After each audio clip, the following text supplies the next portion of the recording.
बिस्मिल्लाहिर्रहमानिर्रहीम।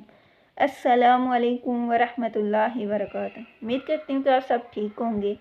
आपको वीडियो में देखने के लिए कुछ ख़ास तो नहीं मिलता, ना मिल सकेगा, लेकिन सीखने के लिए आपको बहुत कुछ मिल सकता है।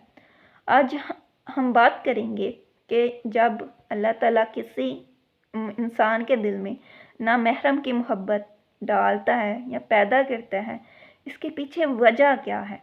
जब अल्लाह ताला किसी इंसान के दिल में नामहरम की मोहब्बत पैदा करता है तो अल्लाह ताला इंसान को आज़माता है, उस पर बहुत बड़ी आजमाइश आती है। ठीक है, अल्लाह ताला अपने बंदे को कब आज़माता है? जब अल्लाह ताला उस बंदे को अपने करीब करना चाहता है तो उस पर मुश्किल भी आती है, परेशानी भी आती है, उसकी मुश्किलात में और इजाफ़ा हो जाता है। वो अल्लाह ताला की तरफ से आजमाइश होती है। तो जब किसी मर्द को औरत से मोहब्बत हो जाती है तो मर्द की मोहब्बत शुरू में बहुत जोश में होती है, लेकिन आस्ता आस्ता वो जोश ख़त्म होता जाता है। जब औरत को किसी मर्द से मोहब्बत होती है तो उसके औरत की मोहब्बत में शुरू में जोश नहीं होता। जब वो आस्ता आस्ता कम होती होती औरत की आखिर में जब के मोहब्बत पहुंचती है तो औरत की मोहब्बत जोश में आ जाती है। जब किसी इंसान को किसी नामहरम से मोहब्बत हो जाती है तो अल्लाह ताला की तरफ से वो आजमाइश आने की वजह क्या है, मैं आपके साथ एक हदीस शेयर करती हूँ। बहुत मशहूर हदीस है, ये सही बुखारी में हदीस मौजूद है। आप खुद भी इस पर सर्च कर सकती हैं, खुद भी इसको आप पढ़ सकते हैं। सही बुखारी में हदीस, वो 3 जो सहाबी थे जो गाड़ में फंस गए थे, तो एक गाड़ में चले गए, तूफ़ान की वजह से उस गाड़ के दरवाजे के आगे पत्थर आ गया था। तो उन 3 सहाबियों में से एक सहाबी ने जो अपनी दुआ की थी, वसीला दिया था, तीनों सहाबियों ने दुआ की, अपने नेक काम जो थे उन्होंने किए, उसका वसीला दिया। एक सहाबी थे जिन्होंने अपने काम का वसीला दिया। वो काम कौन सा था? आप सल्लल्लाहु अलैहि वसल्लम फरमाते हैं, जब उस सहाबी ने अल्लाह ताला की बारगाह में दुआ की कि ए अल्लाह, जब मुझे किसी से मोहब्बत हुई थी, मेरी कज़न थी, उसके साथ मुझे मोहब्बत थी, मैं उसके साथ शादी करना चाहता था, लेकिन वो मेरी किस्मत में नहीं थी।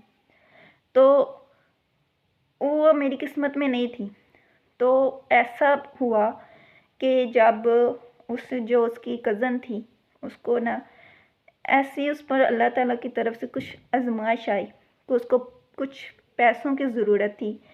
तो पैसों की ज़रूरत की खातिर वो अपनी उस कज़न के पास गई थी। तो उस कज़न उसे पसंद करता था, चाहता था कि उसके साथ मेरी शादी हो जाए। लेकिन जब वो लड़की उस मर्द के पास गई तो उसने कहा कि ऐसे ऐसे मुझे कुछ ज़रूरत है। तो उसने कहा कि इसके लिए एक मेरी शर्त है। तो उसने कहा, बताओ क्या शर्त है तुम्हारी? उसने कहा कि तुम मेरे साथ एक रात गुजारो, तो जो तुम्हारी ज़रूरत है मैं वो पूरी कर दूँगा। तो वो लड़की ने कभी किसी के साथ ऐसा काम नहीं था किया, वो अल्लाह ताला की ऐसी नेक बंदी थी। तो उसने हाँ कर दी। उसने कहा कि अब मैं बहुत ज़्यादा मुझे इस वक्त मुसीबत में हूँ, परेशानी में हूँ, तो इस हाल के अलावा मेरे पास कोई हल नहीं है। तो वो मान गई। जब रात हुई, जब वो लड़की उसके पास आई, उसकी कज़न उसके पास आई, तो उसने उसे का अभी हाथ ही पकड़ा तो उसने चीख मार दी। तो कहने लगी कि अल्लाह से डर। जब उसकी ज़बान से ये लफ्ज़ अदा हुए तो वो सहाबी कहते हैं, मैं डर गया कि मैंने उसी वक़्त जाए नमाज बिछाया और कहा कि अल्लाह, इस हराम काम को मैं तुम्हारी रज़ा के लिए छोड़ता हूँ। ये हराम काम अल्लाह मैं तेरी रज़ा के लिए छोड़ता हूँ, मुझे माफ़ कर दे। तो जब उस सहाबी ने ये अपने रब को, जब वो गाड़ में फंस गए थे, तो ये दुआ का वसीला दिया था, कहा कि अल्लाह, तेरी रज़ा के लिए मैंने वो हराम काम छोड़ा था, तेरी रज़ा के लिए अपनी ख्वाहिश को छोड़ दिया था, तो आज अल्लाह ताला आज मेरे लिए आसानियाँ पैदा फरमा। تو جب آپ کو کسی نامحرم سے محبت ہو جاتی ہے تو اللہ تعالیٰ انسان کو آزماتا ہے کہ کیا وہ انسان میرے حکم کو زیادہ ترجیح دیتا ہے کہ اپنی نفس کی پیروی کرتا ہے کہ یا شیطان کی پیروی کرتا ہے۔ اگر ہمارے دین میں نامحرم سے کسی بھی لڑکی یا لڑکے کی دوستی کا کوئی بھی ایسی حدیث نہیں ملتی کو جو ملتی ہو کہ لڑکا یا لڑکی کی دوستی ہو سکتی ہے، ایسی ہمیں کوئی حدیث نہیں ملی۔ دنیا میں سب سے بڑا جھوٹ بولے جانے والا یہی ہے کہ لڑکا لڑکی کی دوستی۔ آپ صلی اللہ علیہ وآلہ وسلم نے فرمایا ہے کہ ایک مرد اور ایک عورت جب وہ دونوں اکیلے ہوں تو تیسرا ان میں شیطان ہوتا ہے۔ تو ایسی کوئی حدیث نہیں ملتی کہ لڑکا لڑکی کی دوستی کے بارے میں۔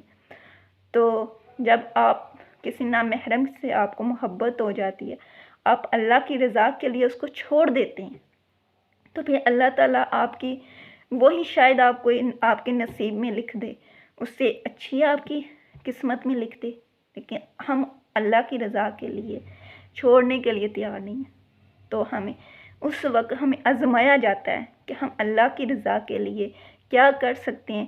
ہم اپنی نفس کے اوپر اللہ کے حکم کو ترجیح دیتے ہیں یا اپنی نفس کو ترجیح دیتے ہیں۔ اس میں انسان کو آزمایا جاتا ہے۔